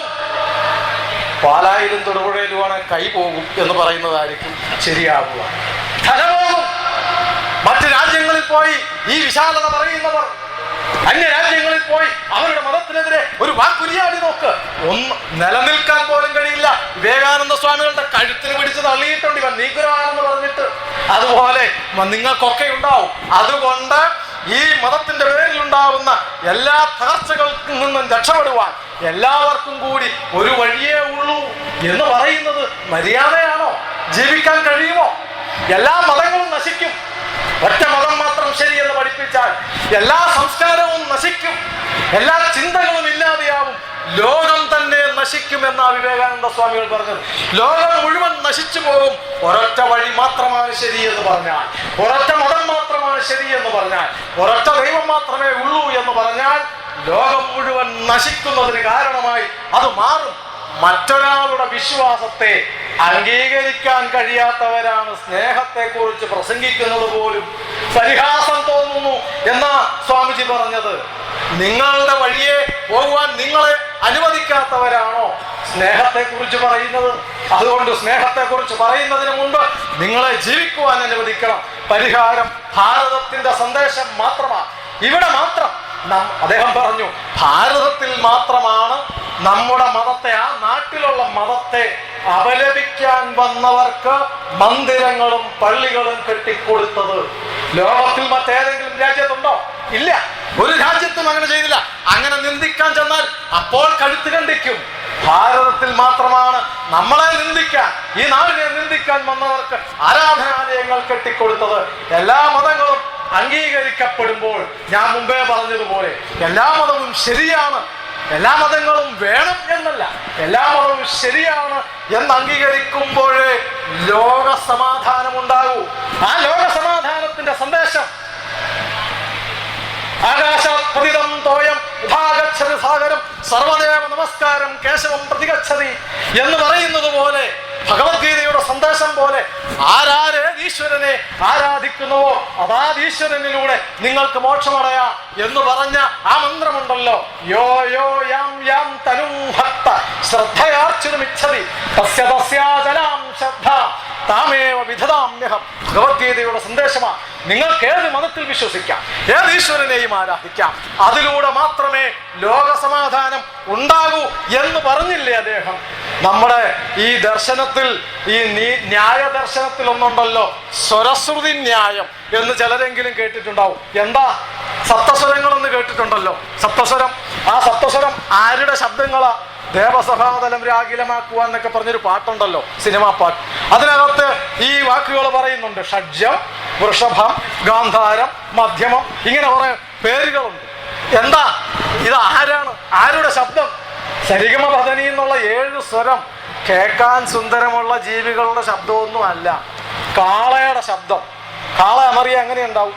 നല്ല സുന്ദരമാണോ കേൾക്കാൻ? ആന ഗർജിച്ചാൽ കേൾക്കാൻ വല്ല സംഗീതവും ഉണ്ടോ അതിനകത്ത്? ഒന്നുമില്ല. കുതിരയുടെ ശബ്ദം, വല്ല സംഗീതവും ഉണ്ടോ അതിനകത്ത്? പക്ഷേ മയില്, പശു, ആട് കരയുന്നത് സംഗീതമായിട്ട് നമുക്ക് ആർക്കെങ്കിലും തോന്നിയിട്ടുണ്ട്? ആട്, ചക്രവാക പക്ഷി അഥവാ ക്രൗഞ്ച പക്ഷി, കുയിൽ, കുതിര, ആന, ഈ മൃഗങ്ങളുടെയും പക്ഷികളുടെയും ശബ്ദങ്ങളാണ് സപ്തസ്വരം. ആ 7 ശബ്ദങ്ങളും പക്ഷേ ഒന്നിക്കുമ്പോൾ അതിലൊരു അനിർവചനീയമായ സംഗീതമുണ്ടാവും, അതിൽ ആനന്ദകരമായ ശബ്ദം ഉണ്ടാവുന്നു, ശ്രവണ മധുരമായ സംഗീതം പൊഴിക്കുന്നു. അതാണ് അനേകം ശബ്ദങ്ങൾ അപരിഷ്കൃതമായിരിക്കാം, അഭംഗിയുള്ളതായിരിക്കാം, ശബ്ദമധുരമില്ലാത്തതായിരിക്കാം, പക്ഷെ ഇതെല്ലാം ചേരുമ്പോഴാണ് നല്ല സംഗീതം ഉണ്ടാകുന്നത് എന്നതാണ് സ്വരശ്രുതി ന്യായം എന്ന് പറയുന്നത്. എന്നതുപോലെ അപരിഷ്കൃതമോ പിന്തിരിപ്പനോ ഏതുമാകട്ടെ, എല്ലാ മതങ്ങളും നിലനിൽക്കുമ്പോൾ അതിലൂടെ സാമഞ്ജസ്യം, അതിലൂടെ സ്നേഹം, അതിലൂടെ സൗഹാർദ്ദം, സമന്വയം അതുണ്ടാവും എന്ന് സ്വാമിജി പറഞ്ഞത്. ലോകം 2 പ്രശ്നങ്ങൾക്ക് ഉത്തരം തേടുകയാണ് എന്നാ അദ്ദേഹം പറഞ്ഞത്. ആരതിജീവിക്കും? ആര് സർവൈവ് ചെയ്യും? സർവൈവൽ ഓഫ് ദ ഫിറ്റസ്റ്റ് എന്ന് കേട്ടിട്ടില്ലേ? ഫിറ്റ് ആവുന്നവരൊക്കെ നിലനിൽക്കുമെന്ന്. ഇപ്പൊ കേരളത്തിൽ മിക്കവാറും പേര് അതുകൊണ്ട് നിലനിൽക്കും. കാരണം അവരൊക്കെ ഫിറ്റ് ആവുന്നവരാണ്. വൈകുന്നേരമായ നമ്മൾ ഫിറ്റ് ആവുന്നത് കൊണ്ട് 1ാം സ്ഥാനം കേരളത്തിലാണ്. അങ്ങനെയുള്ളവരൊക്കെ നിലനിൽക്കൂ എന്നാണ് പാശ്ചാത്യ വീക്ഷണം പറയുന്നത്. Survival of the fittest. Swamiji ചോദിക്കുന്നത്, ഏത് കരുത്തുകൊണ്ട്? മസിൽ പവർ കൊണ്ടാ? ആരോഗ്യം കൂടുതലുള്ളവൻ അതിജീവിക്കുമെന്നാണോ? പണം കൂടുതലുള്ളവൻ അതിജീവിക്കുമെന്നാണോ? അല്ല. പിന്നെയോ ആരാണ്? ഭാരതം ഒരു പക്ഷത്തുണ്ട് ഈ 2 തർക്കത്തിൽ. ഒരു ഭാഗത്ത് ദ്വേഷം, മറുവശത്ത് സ്നേഹം. ഒരു ഭാഗത്ത് ഭോഗം, മറുവശത്ത് ത്യാഗം. ഒരു ഭാഗത്ത് ജഡം, മറുഭാഗത്ത് ചൈതന്യം. ഇതിലേതാ നിലനിൽക്കുക? ഏതാ അതിജീവിക്കുക? ദ്വേഷമാണോ അതിജീവിക്കുക? സ്നേഹമാണോ അതിജീവിക്കുക? ജഡമാണോ അതിജീവിക്കുക? എനർജിയാണോ അതിജീവിക്കുക? ചൈതന്യമാണോ അതിജീവിക്കുക? ഭോഗമാണോ അതിജീവിക്കുക? ത്യാഗമാണോ അതിജീവിക്കുക? ഏതാണ് ലോകത്തിൽ നിലനിൽക്കുക? ഏതാ ലോകം സ്വീകരിക്കുക? ആ പക്ഷത്ത് ഈ ത്യാഗത്തിന്റെ, സ്നേഹത്തിന്റെ, പക്ഷത്ത് ഭാരതം നിൽക്കുന്നു, ബാക്കി ലോകം മുഴുവൻ മറുപക്ഷത്ത് നിൽക്കുന്നു എന്നാ സ്വാമിജി പറഞ്ഞത്. യൂറോപ്പ് ചോദിക്കുന്നത് ഒരാൾക്ക് എത്ര ഉണ്ടാക്കാമെന്നാ, എത്ര സമ്പാദിക്കാം. അതല്ലേ നമ്മുടെ നാട്ടിലെയും ഇപ്പോൾ വികസന പരിഗണന, ക്രയശേഷി എത്ര, പെർ ക്യാപിറ്റ ഇൻകം എത്രയെന്നാ. അത് ഏറ്റവും കൂടുതൽ ഉണ്ടാക്കുന്നവൻ പുരോഗമിച്ചു, ഏറ്റവും കൂടുതൽ സമ്പാദിക്കുന്നവൻ വിജയിച്ചു. കൂടുതൽ സമ്പാദിക്കണമെങ്കിൽ, കൂടുതൽ ഉണ്ടാക്കണമെങ്കിൽ ചൂഷണം ചെയ്യണം, മത്സരം നടത്തണം. മത്സരിക്കുമ്പോൾ കുറെ പേരെ തോൽപ്പിച്ചാലേ എനിക്ക് ജയിക്കാൻ പറ്റൂ, നിങ്ങളെ കുറെ പേരെ പറ്റിച്ചാലേ എനിക്ക് സമ്പാദിക്കാൻ പറ്റൂ. അതുകൊണ്ട് ആ ചൂഷണത്തിന്റെയും മത്സരത്തിന്റെയും ലോകം നിലനിൽക്കുമ്പോൾ അതിന്റെ പരിണതിയാണ് പാരിസ്ഥിതിക ദുരന്തം, അതിന്റെ പ്രതിഫലനമാണ് രാജ്യങ്ങൾ തമ്മിലുള്ള യുദ്ധം, മതങ്ങൾ തമ്മിലുള്ള യുദ്ധം, ഉള്ളവനും ഇല്ലാത്തവനും തമ്മിലുള്ള അന്തരം വർദ്ധിച്ചു വരുന്നു. അത് വർദ്ധിച്ചു വരുന്നു, അത് സംഘർഷത്തിനിടയാക്കും. അങ്ങനെ ഒരു സംഘർഷം ഉണ്ടാകാതെ ഇരിക്കണമെങ്കിൽ നമ്മളൊക്കെ കേട്ടിട്ടുള്ള പ്രസംഗങ്ങളിൽ ഈ അടുത്ത കാലത്ത് വേറെ ഒന്ന് പറഞ്ഞിട്ടുണ്ട്. ഉള്ളവനും ഇല്ലാത്തവനെ കുറിച്ച് മാർക്സ് പറഞ്ഞു, ഭാരതത്തിൽ മൂന്നാമതൊരു കൂട്ടരുണ്ട് എന്ന് പറയുന്ന ഇപ്പൊ നമ്മുടെ പ്രസംഗങ്ങളിലെല്ലാം കേൾക്കുന്നുണ്ട്. ഏതാ മൂന്നാമതൊരു കൂട്ടർ? ഉള്ളവൻ, ഇല്ലാത്തവൻ, ഉണ്ടായിട്ട് വേണ്ടെന്ന് വെച്ചവൻ. എൻ്റെ അഭിപ്രായത്തിൽ 4 കൂട്ടരുണ്ടെന്നാണ്. 4മതൊരു കൂട്ടരുണ്ട്. ഉള്ളവനുണ്ട്, ഇല്ലാത്തവനുണ്ട്, ഉണ്ടായിട്ട് വേണ്ടെന്ന് വെച്ചവനുണ്ട്. ശ്രീബുദ്ധൻ ഉണ്ടാക്കിയിട്ട് വേണ്ടെന്ന് വെച്ച 4മത്തെ കൂട്ടരുണ്ട്. ഉണ്ടാക്കിയിട്ട് വേണ്ടെന്ന് വെച്ചവൻ. അരവിന്ദ മഹർഷി ഉണ്ടാക്കി ഉപേക്ഷിച്ചു. ഛത്രപതി ശിവജി നേടി വേണ്ടെന്ന് വെച്ചു. ഉണ്ടാക്കിയിട്ട് ഉപേക്ഷിക്കുന്ന ആ ത്യാഗത്തിന് മഹത്വമേറും. നേടിയതിന് ശേഷം ഞാൻ ഭാര്യയെ ഉപേക്ഷിച്ചു എന്ന് പറയണമെങ്കിൽ എനിക്ക് കല്യാണം കഴിക്കേണ്ടതിന് മുമ്പ്, ഞാൻ ജോലി ഉപേക്ഷിച്ചു എന്ന് പറയണമെങ്കിൽ എനിക്ക് ജോലി വേണ്ടേ ആദ്യം, ഞാൻ പണം ഉപേക്ഷിച്ചു എന്ന് പറഞ്ഞാൽ ആദ്യം പണം വേണ്ടേ.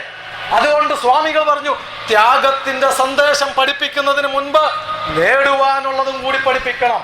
നേടിയതിന് ശേഷം ഉപേക്ഷിക്കട്ടെ, സുഖം അനുഭവിച്ചിട്ട് സുഖം വേണ്ടെന്ന് വയ്ക്കട്ടെ. ആ ഉള്ളവനും ഇല്ലാത്തവനും തമ്മിലുള്ള അന്തരം വർദ്ധിക്കുകയാണ് ലോകത്തിൽ ചൂഷണം വരുന്നത് കൊണ്ട്. ലോകത്തിന്റെ ഈ ദുരന്തങ്ങൾക്ക് പരിഹാരം, അതുകൊണ്ട് അതിന് പരിഹാരം എന്താ? അദ്ദേഹം പറയുന്ന ഒരേ ഒരു പരിഹാരം, ഭാരതത്തിനെ നാം തയ്യാറാക്കണം. പരിഹാരം സ്നേഹം കൊണ്ടേ അതിജീവിക്കുവാൻ കഴിയൂ, ത്യാഗം കൊണ്ടേ അതിജീവിക്കുവാൻ കഴിയൂ. ആത്മീയത കൊണ്ട് അത് നേടുവാൻ കഴിയണമെങ്കിൽ ആത്മീയത, വേദാന്തം, അത് മാത്രമാണ് അടിസ്ഥാനം. സ്വാമി പറഞ്ഞത് അതാണ്. ആ വേദാന്തം കൊണ്ട് മാത്രമേ ലോകത്തിന് ഈ ശിഥിലീകരണങ്ങളെ, ഈ നാശങ്ങളെ അതിജീവിക്കുവാൻ കഴിയൂ.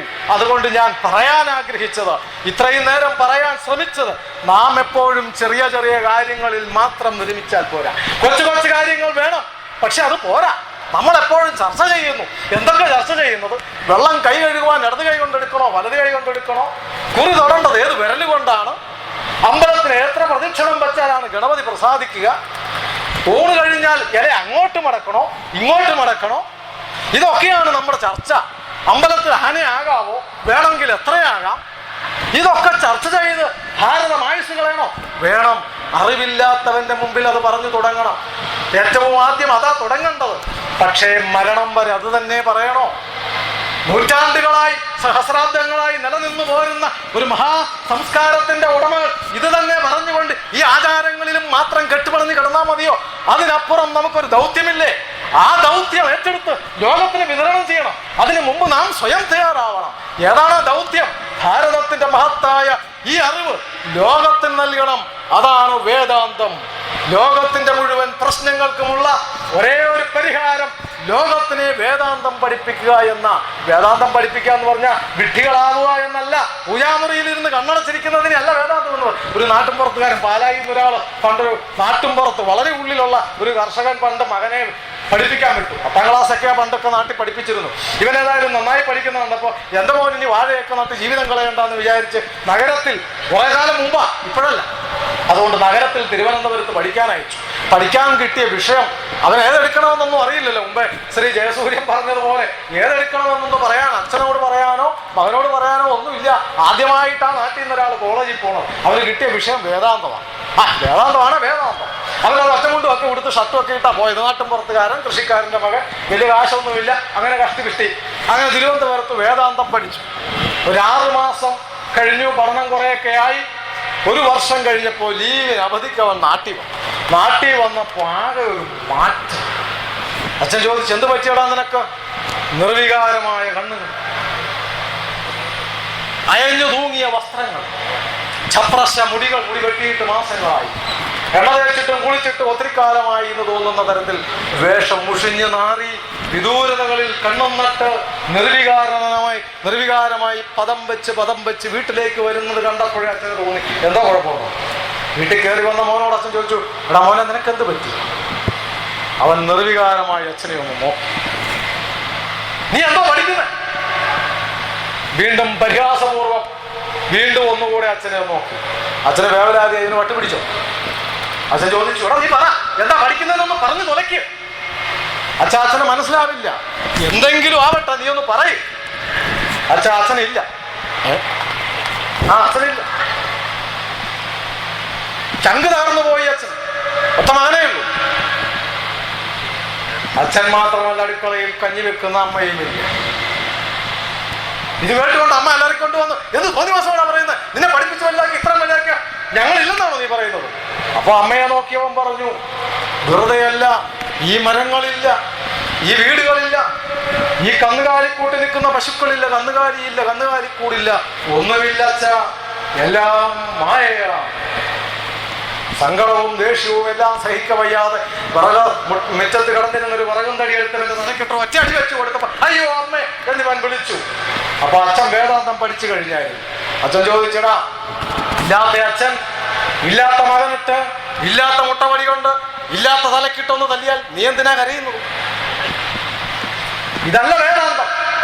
വേദാന്തം എന്ന് പറഞ്ഞാൽ മിണ്ടാതിരിക്കലല്ല, കർമ്മം ചെയ്യാതിരിക്കലല്ല, പ്രവർത്തിക്കാതിരിക്കലല്ല.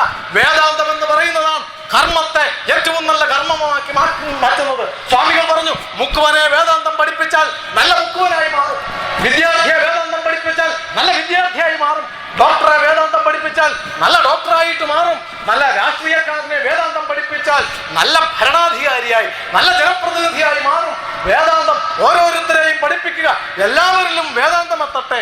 ജഡ്ജിയെ വേദാന്തം പഠിപ്പിച്ചാൽ അഴിമതിയില്ലാത്ത ജഡ്ജി ഉണ്ടാവും, മന്ത്രിമാരെ വേദാന്തം പഠിപ്പിച്ചാൽ കക്കാത്ത മന്ത്രിമാരുണ്ടാവും. അങ്ങനെ എല്ലാവരെയും വേദാന്തം പഠിപ്പിച്ചാൽ രാജ്യം നന്നാകും, ലോകം നന്നാകും എന്ന് വിവേകാനന്ദ സ്വാമികൾ പറഞ്ഞു. ആ വേദാന്തം കൂടുതൽ കർമ്മശുദ്ധമാക്കുന്ന, കൂടുതൽ ആന്തരിക ശുദ്ധി വരുത്തുന്ന, പ്രവർത്തനങ്ങളെ കൂടുതൽ ഊർജ്ജസ്വലമാക്കുന്ന ആ വേദാന്തമാണ് ലോകത്തിന്റെ പ്രശ്നങ്ങൾക്ക് പരിഹാരം. 4 തരം ദാനമാണുള്ളതെന്ന് അദ്ദേഹം പറഞ്ഞു. 1 ആത്മജ്ഞാനം ദാനം ചെയ്യുക, 2 ലൗകിക ജീവിതത്തിന് ആവശ്യമായ ജ്ഞാനം നൽകുക, 3 ജീവദാനം, 4 അന്നദാനം, 4ാമത്തേതാണ് അന്നദാനം. അത് നമ്മൾ വേണ്ടുവോളം നൽകിയിരിക്കുന്നു. നമ്മുടെ വീട്ടിലും നമ്മൾ എത്ര പാവങ്ങളാണെങ്കിലും വിശന്ന് പൊരിഞ്ഞു അല്പം കഞ്ഞി ഉണ്ടാക്കി വെച്ചാലും മറ്റൊരാൾ വിശന്ന് വന്നാൽ നമ്മൾ അതിന്റെ പകുതി കൊടുക്കും. അതാണ് ഭാരതീയൻ, അതാണ് ഹിന്ദു. അതുകൊണ്ട് അന്നദാനവും മറ്റു ദാനവും അല്ല പ്രധാനം. ആത്മജ്ഞാനം നൽകുക, ലൗകിക ജ്ഞാനവും നൽകുക, ഇത് രണ്ടുമാണ് ഭാരതത്തിന് ആവശ്യം. അതാണ് ആവശ്യം. അത് പഠിക്കുവാൻ വൻപിച്ച നേട്ടങ്ങൾ, അത് ലോകത്തിന് കൊടുക്കുവാൻ, ലോകത്തിന്റെ എല്ലാ പ്രശ്നങ്ങൾക്കും പരിഹാരം അത് മാത്രമാണ്. അത് ലോകത്തിന് വിതരണം ചെയ്യുവാൻ, വേദാന്തം വിതരണം ചെയ്യുവാൻ ഭാരതമാതാവിനെ സജ്ജമാക്കണം എന്നാ അദ്ദേഹം പറഞ്ഞത്. പക്ഷേ അതിനെന്തു വേണം? വൻപിച്ച നേട്ടങ്ങൾ ഉണ്ടാകണമെങ്കിൽ 3 കാര്യങ്ങൾ വേണം. ഹൃദയം തപിക്കണം. നിങ്ങളുടെ ഹൃദയം തപിക്കുന്നുണ്ടോ? ഒരു നന്മ ചെയ്യുവാൻ, സേവനം ചെയ്യുവാൻ, ഈശ്വര പൂജ പോലെ പൂജാമുറിയിൽ ഇരുന്ന് മണിയടിക്കുന്ന ഭക്തിയോടുകൂടി ഈ ദരിദ്രരെ സേവിക്കുവാൻ, ഈ പാവങ്ങളെ ശുശ്രൂഷിക്കുവാൻ അദ്ദേഹത്തിന്റെ ഒരു വാക്യം പറഞ്ഞ് ഞാൻ അവസാനിപ്പിക്കാം. ദേവതകളുടെയും ഋഷിമാരുടെയും 10 ലക്ഷം അനന്തരഗാമികൾ മൃഗങ്ങളുടെ അടുത്ത അയൽവക്കക്കാരായിരിക്കുന്നതിൽ നിങ്ങൾ തപിക്കുന്നുണ്ടോ? 10 ലക്ഷങ്ങൾ ഇന്നും പട്ടിണിയിൽ കിടക്കുന്നതിൽ, യുഗങ്ങളായി പട്ടിണി കിടന്നു വരുന്നതിൽ നിങ്ങൾ തപിക്കുന്നുണ്ടോ? അറിവില്ലായ്മ ഒരു കാർമേഘം പോലെ നാടാകെ പരന്നിട്ടുള്ളതിൽ നിങ്ങൾ തപിക്കുന്നുണ്ടോ? അത് നിങ്ങളെ അസ്വസ്ഥരാക്കുന്നുണ്ടോ? നിങ്ങളുടെ ഉറക്കത്തെ ഭഞ്ജിക്കുന്നുണ്ടോ? അത് നിങ്ങളെ ഭ്രാന്തരാക്കുന്നുണ്ടോ? രാജ്യസ്നേഹിയാകാനുള്ള വെറും ഒന്നാമത്തെ ചുവടുവയ്പ്പാണിത്. തപിക്കണം, ഹൃദയം തപിക്കണം, തുടിക്കണം. പാവങ്ങളെ സേവിക്കുവാൻ, ഇല്ലാത്തവന് കൊടുക്കുവാൻ, സ്വന്തം ജീവിതം മറന്ന്, സ്വന്തം സുഖം മറന്ന്, മറ്റുള്ളവരുടെ നന്മയ്ക്ക് വേണ്ടി, അവരുടെ പുരോഗതിക്ക് വേണ്ടി, സമൂഹത്തിന്റെ നന്മയ്ക്ക് വേണ്ടി പ്രവർത്തിക്കുവാൻ തപിക്കണം. അങ്ങനെ തപിച്ച് തിളച്ചുമറിയുന്ന ഹൃദയവും ബുദ്ധിയും നേടിയാൽ അത് നഷ്ടപ്പെടുന്നതിന് മുൻപ് നിങ്ങളൊരു പദ്ധതി ഉണ്ടാക്കുക. ആ പദ്ധതി ഉണ്ടാക്കിക്കഴിഞ്ഞാൽ അത് നടപ്പാക്കുവാൻ ഇച്ഛാശക്തി വേണം. ആരംഭശൂരത്വം കണ്ട് ഇട്ടുകളയരുത്. ഇന്നിവിടെ 6 പദ്ധതി പ്രഖ്യാപിച്ചു. അടുത്ത വർഷം 60 പദ്ധതി പ്രഖ്യാപിക്കുവാൻ ജയസൂര്യൻ ഉണ്ടായാൽ പോരാ. ഇവിടെ ഇരിക്കുന്നവർ നിങ്ങൾ തയ്യാറാണോ ഈ പദ്ധതികൾ ഏറ്റെടുക്കുവാൻ? അനേകം പദ്ധതികൾ ഏറ്റെടുത്തുകൊണ്ട് ഈ സമൂഹത്തിന് നന്മ വരുത്തുവാൻ ആ പദ്ധതി ഏറ്റെടുക്കുമ്പോൾ ബുദ്ധിമുട്ടുകൾ ഉണ്ടാവും. നിന്ദന്തു നീതി നിപുണ യതിവാസ്തു വന്തു ലക്ഷ്മി സമാവിശത് ഗച്ഛതുവാ യഥേഷ്ടം അദ്യൈവ വാം മരണവസ്തു യുഗാന്തരേവ ന്യായാത്മത പ്രവിചലന്തി പദം നധീര. അതാണ് പൂർവികന്മാർ നമ്മളോട് പറഞ്ഞു തന്നത്. നീതി നിപുണന്മാർ നിന്ദിക്കുകയോ സ്തുതിക്കുകയോ ചെയ്യട്ടെ, സമ്പത്ത് വരികയോ പോവുകയോ ചെയ്യട്ടെ, അദ്യൈവ മരണമസ്തു യുഗാന്തരേവ. മരണം ഇപ്പോൾ ഇവിടെ നിൽക്കുമ്പോൾ സംഭവിക്കട്ടെ, യുഗങ്ങൾക്ക് ശേഷമോ വരട്ടെ. പക്ഷേ കരുത്തുള്ളവൻ, തുടങ്ങി വെച്ചവൻ, ഇച്ഛാശക്തിയുള്ളവൻ കാല് വെച്ചത് തന്റെ മാർഗത്തിലേക്ക്, നന്മയുടെ മാർഗത്തിലേക്ക് വെച്ച കാൽ മാറ്റുന്നതേയില്ല. മരണം പോലും വന്നാലും മാറ്റാതെ ഇച്ഛാശക്തിയോടുകൂടി നടപ്പാക്കുവാൻ, ഈ സേവന സമൂഹത്തെ സൃഷ്ടിക്കുവാൻ, രാജ്യം മുഴുവൻ ഉയർന്നു വരുന്നതും വരെ ലോകത്തിന്റെ മുമ്പിൽ ഈ വേദാന്തത്തിന്റെ മഹത്വം അത് സേവനത്തിലൂടെ ആവിഷ്കരിച്ച് കാണിക്കുവാൻ, ലോകത്ത് സമാധാനം, സ്നേഹം, ത്യാഗം പഠിപ്പിക്കുവാൻ, വേദാന്തത്തിന്റെ ഈ ദർശനം പഠിപ്പിക്കുവാൻ വിവേകാനന്ദ സ്വാമികളുടെ ആ ഗർജനം നമ്മളുടെ സ്ഥിരകളെ ത്രസിപ്പിക്കട്ടെ, നമ്മുടെ ബുദ്ധിയെ പ്രചോദിപ്പിക്കട്ടെ, നമ്മുടെ കർമ്മത്തിനെ ധീരതയുള്ളതാക്കട്ടെ എന്ന് പ്രാർത്ഥിച്ചുകൊണ്ട് ഞാൻ അവസാനിപ്പിക്കുന്നു. നമസ്കാരം. രാഷ്ട്രനിർമ്മാണത്തിലുള്ള പഠന ഗവേഷണ കേന്ദ്രമായ ഭാരതീയ വിദ്യാലയത്തിന്റെ അടുത്തതായി ആശംസ പ്രസംഗത്തിനായി SNDP യോഗത്തിന്റെ മീനച്ചിൽ യൂണിയന്റെ ബഹുമാനായ general secretary advocate K M സുന്ദർകുമാറിനെ ആദരവോടെ ക്ഷണിച്ചുകൊള്ളുന്നു.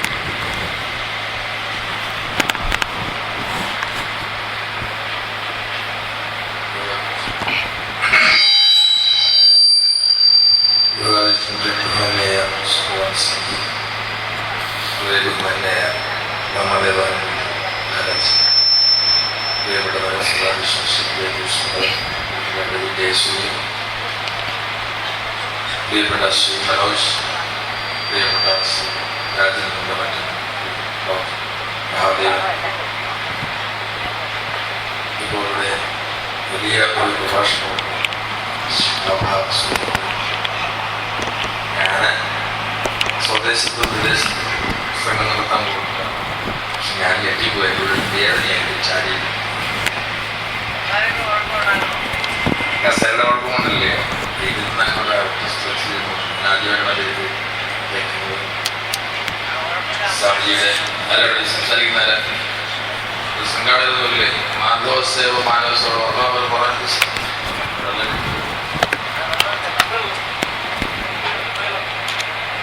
എന്തായാലും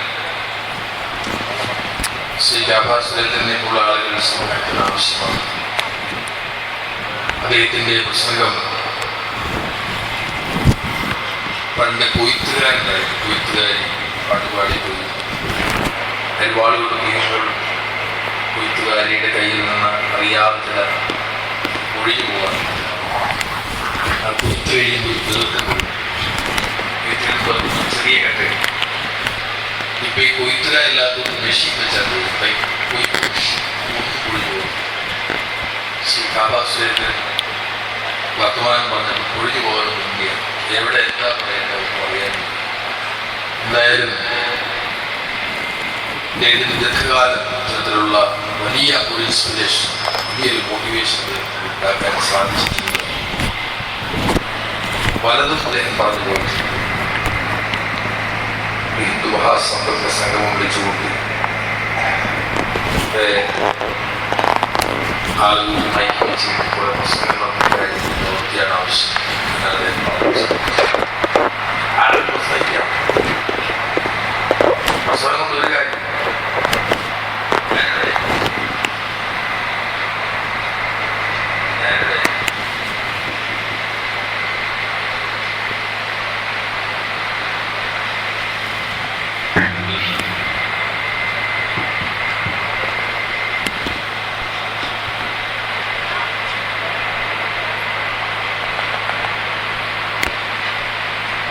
പ്രസംഗം പോ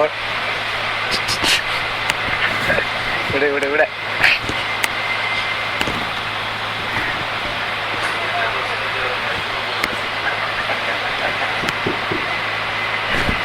പ്രസംഗം മനുഷ്യന്മാരുടെ മനസ്സിൽ രീതിയെല്ലാം മയക്കി കൊടുക്കാത്തതുകൊണ്ട് അപ്പോൾ പ്രസംഗത്തിനെല്ലാ കാര്യങ്ങളും പ്രവർത്തിക്കണം. അങ്ങനെ പ്രവർത്തിക്കാൻ കഴിയുന്ന ഒരു കൂട്ടായ്മ സുബ്രഹ്മണ്യജി മഹാരാജിൻ്റെ മുഖ്യ രക്ഷകർത്തൃത്വത്തിലുള്ള ഈ പ്രസ്ഥാനമായി മാറും കഴിഞ്ഞ 4 വർഷം